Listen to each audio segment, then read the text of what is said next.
दरम्यान नागपुरातल्या हिंसाचाराचा मास्टरमाइंड हा फहीम शमीम खान असल्याचा पोलिसांना संशय आहे। त्यामुळे फहीम खान मायनॉरिटी डेमोक्रेटिक पार्टीचा शहर अध्यक्ष असल्याची सुद्धा माहिती मिळते।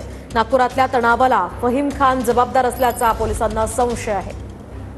आपण पाहतोय नागपुरातल्या हिंसाचाराचा हा मास्टरमाइंड फहीम खान असल्याचा पोलिसांना संशय आहे। त्यामुळे आता त्या संदर्भात तपास केला जातोय।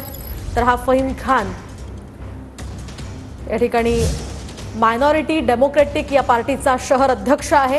त्यानंच या ठिकाणी इतरांना भडकवल्याचा संशय सुद्धा पोलिसांना आहे। त्या पार्श्वभूमीवर पोलीस आता तपास करतायत। त्यानंतर काय माहिती समोर येते ते पाहणं अतिशय महत्त्वाचं असणार आहे। सध्याची ही महत्त्वाची बातमी आपण पाहतोय। नागपुरात मोठा राडा झाला, दगडफेक करण्यात आली, जाळपोळ झाली आणि त्याच हिंसाचाराचा हा मास्टरमाइंड फहीम शमीम खान असल्याचा पोलिसांना संशय आहे। त्यामुळे त्याचा तपास आता केला जातोय। त्या तपासानंतर पुढे काय समोर येतं हे पाहणं अतिशय महत्त्वाचं असणार आहे। तर फहीम खान हा मायनॉरिटी डेमोक्रेटिक पार्टीचा शहर अध्यक्ष असल्याची सुद्धा माहिती सध्या समोर येते। नागपुरामध्ये तणावपूर्ण परिस्थिती सध्या आहे आणि त्याच पार्श्वभूमीवर या सगळ्या परिस्थितीला फहीम खान जबाबदार असल्याचं पोलिसांचं म्हणणं आहे। पोलिसांना संशय या संदर्भातला आहे। त्यामुळे पोलीस अधिकचा तपास या संदर्भात करतात।